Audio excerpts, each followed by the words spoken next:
The unconscious mind signals a storehouse of memories, impulses, sensations, and thought processes hidden from human awareness.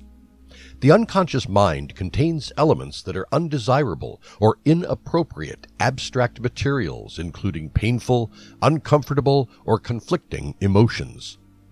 Famous psychologist Sigmund Freud held that competing cognitive factors that operate at the preconscious, conscious, and unconscious levels of awareness ceaselessly and uniquely interact to trigger individual behavior and personality. He thought that each of these mental zones is crucial in transforming potential human behavior. Human behavior and thoughts are guided by each level of consciousness. The significance of the unconscious has emerged as possibly one of Freud's most significant and timeless contributions to psychology. It's despite the fact that several of his theories have lost credibility in the current scenario. The study of how the unconscious mind determines actions and perceptions through psychoanalytic therapy has grown to be a critical part of the management of mental ailments and psychological distress. How does one get into the unconscious mind? What is the best way to access the unconscious mind? Once individuals enter it successfully, how does it operate? What would motivate people to pursue it? What time of day is ideal for entering the unconscious mind? Several intellectuals have inquiries regarding the unconscious. They are aware of the possibility of a solution. Whatever name one gives it, the spiritual inquisitiveness, the cosmic awareness, the answer remains complicated. However, the majority of the human populace is unaware of how to access and harness its potential. It makes adjustments for people that would be challenging for their conscious mind to make inroads into the unconscious, primarily due to the programming from the past that their conscious mind must deal with. Entering the unconscious mind indicates that people are in control and prepared to make changes. The unconscious mind will adapt more quickly the more time people invest in changing the unconscious mind. Human lives change more quickly in keeping with the rapid transformation of their conscious minds. The moment one wakes up in the morning is the most suitable moment to enter the unconscious. The hour before one goes to bed is the next ideal juncture. These are the perfect opportunities to make changes in individual lives because the conscious mind isn't active enough to contemplate other routine affairs. The unconscious mind doesn't examine whether the prevailing human thought process is correct or unjust. It just switches to instruction mode. It means that there isn't an element of dilemma. The unconscious simply nods its approval to go ahead. It's the forum to make modifications if one requires doing so. In the conscious mind, there may be a persistent inner voice that whispers, "You can't perform that activity because," or similar phrases that come from past experiences and observations. Following that, it caters to a variety of reasons why, according to the programming, people can't attain the desirable preferences. Therefore, one may want to alter one's programming, such that one can carry out one's desire free from all of the negative talk. To transform their mental conditions, people must enter their unconscious selves. One thought at a time is all that is possible. People need to be very conscious of their thought patterns at all times. Individuals must stay connected to all the positive things they are depositing in their lives. Also, they need to keep in mind that their living reflects their attitudes. Psychologists claim that the unconscious has a significant impact on human beings as to how they see the power and authority regarding the unconscious's conscious forms of human data processing. A few decades back, mental life was an entirely or frequently conscious existence, which has undergone a notable transformation in today's scenario. The terminology scholars use to describe different types of procedures, which appear to be adjustments or qualifications of the word conscious, illustrate the priority of conscious thought for how individuals have traditionally thought about the four mental stages, i.e., unconscious, preconscious, subconscious, and non-conscious.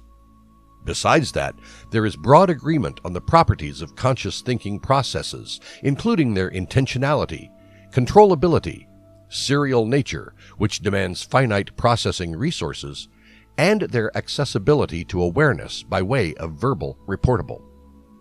For the unconscious, no such compromise currently exists. At least two distinct, not conscious processes were studied throughout the mid-20th century, with completely independent fields of study that looked to hardly even be aware of each other's existence due to the unified nature of the interpretation of a conscious process. If a methodology does not acquire all of the characteristics of a conscious approach, it is thus not conscious. The new style research in perception involved the preconscious review of stimuli before the interceptive process surfaces. What is the unconscious mind, and how does it work? The unconscious mind, in general, denotes a repository of sensations, thoughts, emotions, and memories that are not apparent to the conscious mind. It is appropriately stated in Sigmund Freud's psychoanalytic theory of personality. This viewpoint considers the majority of the unconsciousness's contents, such as suffering, anxiety, or conflict, which is as inappropriate or unpleasant. Although humans are oblivious to these underlying influences, according to Freud, the unconscious nevertheless affects human behavior. It can be fair to think of the mind as an iceberg while trying to understand the unconscious mind. The conscious and unconscious are each represented by something above and below the water, respectively. One may imagine how an iceberg might appear if one could see it from all aspects. The iceberg is just barely visible above the water. The massive volume of ice that makes up the majority of the iceberg is submerged deep beneath the ocean base and is therefore undetectable from the surface above the sea level. Human consciousness awareness's components are merely identical to the tip of the iceberg. Subsurface information contains the remaining information that is not conscious. Even though this knowledge might not be conscious, it nevertheless has an impact on how people act in the present situation. The unconscious effect. Unconscious emotions, perceptions, and thoughts may result in multiple issues such as prejudice, rage, aggression, compulsive behaviors, complex social interactions, distress, relationship issues, and so on. According to Freud, substantial human thoughts, sentiments, and emotions are suppressed or kept from conscious perception because they are just too harmful. These secret desires and aspirations can occasionally surface through dreams and verbal slip-ups, Freudian slips. Freud also maintained that the unconscious mind held the whole of human primal instincts and drives. The unconscious contains, for instance, the inclinations for life and death. The instincts associated with survival are the life impulses, also referred to as carnal instincts. The death tendencies include elements like aggressive, traumatic, and destructive thoughts. These urges get suppressed because individual conscious minds frequently consider them to be undesirable or unreasonable. Freud advocated using a range of different defense mechanisms to block these drives from becoming hostile and keeping them shielded from consciousness. To relieve psychological discomfort, scientists have recently experimented with several chronologies to help them understand how unconscious factors may affect human behavior. Knowledge from the unconscious may be brought to arouse awareness or make analysis by researchers in several ways. Through the use of a method known as free association, Freud thought he could force unconscious impulses into awareness. He instructed mental patients to unwind and speak their minds without worrying about how silly, unimportant, or embarrassing they could be. Freud claimed he could access the unconscious's mind, suppressed urges, and destabilize adolescent memories by following these thought patterns. Dreams, according to Freud, are another gateway to the unconscious. While the unconscious mind's intelligence may occasionally manifest itself in dreams, he imagined it frequently taking a covert shape. Consequently, in Freud's view, dream interpretation involves analyzing a dream's literal substance, also referred to as the manifest content, to try and ascertain the dream's underlying unconscious significance, the latent content. Dreams, in Freud's contention, are a way of achieving desires. He felt that the unconscious drives find shapes in dreams, since they cannot be voiced when somebody is awake. Even perceptions that humans are not consciously aware of can have a distinct influence on their behavior, as per a recent study in cognitive psychology. Researchers have developed a method termed continuous flash suppression, which allows them to show an image without the subjects actively noticing it, since their attention gets diverted by another video representation. According to the study, people will judge some visual displays less favorably when they get blended with a jinxed, hidden image, like an impression of a raging face. Even when exposed to those undesirable images without individuals being aware of it, it still affects how they act and what they choose to do in a given situation. There has been debate regarding the existence of the unconscious from the beginning. Many academics have challenged the idea and disputed the presence of the unconscious mind altogether. In recent years, scientists working in the gamut of cognitive psychology have concentrated on implicit and automatic functions to explain phenomena that they previously thought to be the scope of the unconscious. This method postulates that a lot of cognitive processes happen without conscious awareness. However, this study does not necessarily confirm Freud's theory of the unconscious mind, but it does provide evidence that unconscious conditions on human behavior may remain active. The lack of a scientific approach in the creation of Freud's theories is one of the main flaws in his work. He often used case studies or one person's findings as the foundation for his theories. A modern study in the area of cognitive psychology is motivated by scientific inquiry and empirical data. These unique practices prove the reality of all these spontaneous cognitive processes, in contrast to early psychoanalytic views, to prove the dimensions of unconscious patterns. The unconscious history. Since ancient times, individuals have believed that there are forces that operate independently of human knowledge. At the end of the 18th century, Friedrich Schelling, a prominent philosopher, initially used the phrase unconscious, which the famous English poet Samuel Taylor Coleridge subsequently translated into English. Psychologists like William James and Wilhelm Wundt had some thoughts on the idea of unconscious impulses, but it was Sigmund Freud who popularized the concept and made it a key part of his psychoanalytic method of psychology. Carl Jung, a Swiss psychiatrist, shared this view that personality development was significantly influenced by the unconscious.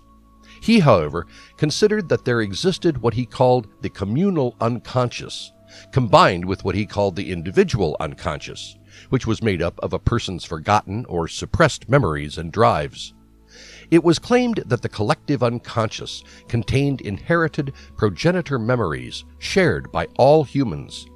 Contemporary psychologists continue to investigate the effects of unconscious mental motives, including related issues like implicit memory and attitudes, unconscious bias, priming, and non-conscious learning, even though several of Freud's concepts have since lost favor. It's true that the idea of the unconscious mind was not developed by Sigmund Freud, but he did promote it to the point where it is now mostly connected to his psychoanalytic postulates. As psychologists work to understand how the mind functions while people are not aware of it, the idea of the unconscious continues to make its mark. The unconscious is the headwater of behavioral impulses. The action that comes before thinking is not a novel concept. According to some undeniable notions, human actions are not the result of conscious thought. Rather, they are the result of unconsciously triggered impulses. Besides, consciousness only serves as a censor and sense-maker after the occurrence. In this approach, a behavioral urge first makes its way unconsciously, and then consciousness recognizes and experiences it for itself. Only then do conscious processes begin to take over. Besides, relatively few people know about the precise origin of those impulses until this juncture. However, given the information, it now appears that this question has a solution. At any given time, a wide range of behavioral impulses are produced based on people's involved motivations and choices, societal norms and values, previous experiences in similar situations, and what other persons are doing right now in that context. Due to these impulses, humans can have unintentional operating goals, inclinations, approaches, and aversion to behavioral tendencies. They are also able to replicate other people's conduct and undergo other behavior priming effects just by observing such actions. There certainly doesn't seem to be a lack of advice from their unconscious about what to do in any particular scenario. Conflicting consciousness. Conflicts between the various sources of concurrently occurring unconscious behavioral impulses are unavoidable because, unlike unconscious cognitive operations, behavioral activity occurs only in a serial environment where one can still focus on one thing at a time. Early in ontogeny, actions frequently mirror those frequencies of an unsuppressed mind. Opportunistic learning, however, gains more weight on human behavior as children grow into an adult, and these behaviors start to show suppression. It results in the termination of an action program, which is an intriguing neuronal event. It frequently involves intentions that are at odds. The urges to consume food and not being willing to eat might cause conflict when satisfaction is delayed. The intentional conflict has negative and subjective consequences. The strife that accompanies the conflict cannot be switched off freely, regardless of how adaptable one's strategy is, such as racing across scorching desert sand to seek water. Although inclinations cannot get mentally suppressed, they can be behaviorally stifled. While unconscious agents no more directly affect behavior, they do now influence the elements of consciousness. Even when they don't manifest behaviorally, human tendencies still have a conscious impact. As a result, they perform the same role as internalized reflexes, which one can use to play a crucial part in mental stimulation. Professionals are aware that, short of carrying out a course of action, simulating it should be the best way to comprehend the results. The ability to learn about outcomes without taking any risks when implementing the activities is one benefit of simulation. Some theorists today assert that clear, conscious memory serves to replicate prospective future acts. Only the ideas of a conscious mind and intentional activity existed for the majority of human history. Hypnotism and human evolution, two very different concepts from the 1800s, suggested that human behavior might have unconscious, undesirable roots. However, modern psychology is still committed to a conscious-centric account of superior mental processes. Contemporary psychologists suggest an alternate logic in which unconscious events are described as being unintended, and the inherent absence of awareness is of the significance and consequence of the prompting stimuli, since almost all naturally emerging stimuli are supraliminal. According to this interpretation of the unconscious, which is the classic and traditional one, newer studies on priming and automaticity effects in social cognition have demonstrated the presence of complex, adaptable, and unconscious behavior-driven mechanisms. Even though there is ample proof that the unconscious is not indisputably less dynamic, complex, commanding, deliberate, or action-oriented than the conscious, most psychologists regard the unconscious as the shade of a true rational awareness. The functional definition of the unconscious in terms of cognitive psychology, which connects it with subliminal, is a portion of what causes this conscious-centric prejudice. People examine the evidence by refuting this restrictive understanding of the unconscious that has recently emerged from social cognition studies. These findings have revealed the existence of multiple separate unconscious behavioral guidance practices, including motivational, evaluative, and perceptual attributes. This viewpoint leads to the conclusion that the activities of an unconscious mind predate the advent of a conscious mind. It suitably emphasizes that action precedes reflection in the realm of both ontogeny and phylogeny. There are a surprising number of different viewpoints on the unconscious mind these days. How adept is the mind at making insights from stimuli that one is not consciously aware of, compared to subliminal pattern recognition? Scholars say that it has been associated with the processing of unconscious information in the domain of cognitive psychology.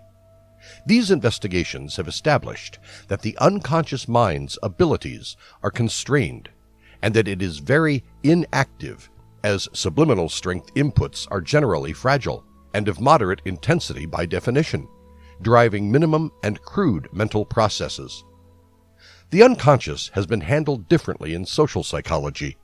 Consequently, the emphasis has traditionally been on mental processes that an individual is oblivious of, rather than on stimuli that an individual is ignorant of. The extent to which individuals are aware of the significant impacts on their judgments and decisions, along with the causes of their behavior, has been the focus of extensive studies over the last 3 decades. This research has led to the idea that the unconscious human mind is a prevalent and robust determinant over such deeper mental processes, in opposition to the shift to the cognitive psychological paradigm. Furthermore, the Freudian theory of the unconscious is still prevalent and continues to have an impact on how many people conceptualize the unconscious, particularly beyond the field of psychology. Even today, Freud's description of the unconscious as the main determining factor in everyday living is more relevant and intensive than any framework to be found in modern social or cognitive psychology. However, rather than the meticulous scientific investigation of broadly applicable fundamentals of human behavior that underlies the psychological models, the shreds of evidence from which Freud created the template were specific case studies concerning disordered thought processes and behavioral tendencies. Although in general terms, the cognitive and social psychology data does support Freud on the presence of an unconscious train of thoughts and its capacity to influence judgments and behavior, empirical tests have not been friendly to the intricacies of the Freudian model over time. Whatever happens to his particular paradigm, there is no denying the fact that Freud's historical achievements in promoting the competencies of the unconscious mind are overwhelming.